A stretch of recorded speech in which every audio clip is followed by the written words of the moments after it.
Alright, so if germ theory just falls apart and has no real evidence backing it up, what actually makes people sick? I don't think it's germs, viruses, or bacteria that make us sick. I think it's our internal environment, our internal terrain. This is known as terrain theory. This perspective suggests that what causes illness is not outside things like germs and viruses, but disruptions in our internal environment. Toxicity, deficiencies, nervous system imbalance, environmental things, environmental stresses like EMFs and artificial light. The terrain model suggests that illness and disease symptoms are simply detox and repair. I appreciate this perspective so much more because it gives us more health autonomy, gives us more responsibility and empowerment into affecting and improving our health. Ever since I viewed disease through this lens, my autoimmune disease has been much easier to manage, and I am happy to say I've basically fully reversed it with detox and clean living. I encourage you to evaluate any of your health problems through this lens. Scary diseases like cancer and heart disease suddenly become way less scary when it's simply an unbalance in your internal environment and your symptoms are nothing more than detox and repair. Look, I know this all sounds crazy, but when you actually evaluate the evidence for germ theory, it completely falls apart. Virus isolation is a complete joke.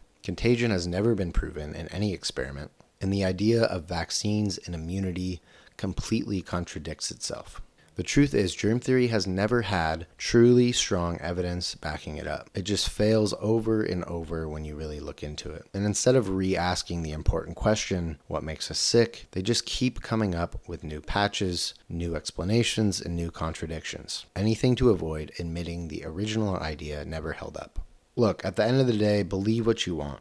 I'm just trying to explain the truth the way I see it. What we do know, though, is that health is not determined by one thing. It's not a single germ, not a single microbe or virus. Health is shaped by our entire terrain, our nutrition, our environment, our stress, our sleep, and our exposure to toxins. When we focus on building a strong terrain, our bodies become much more resilient, more adaptable, and more capable of handling everything that's thrown our way.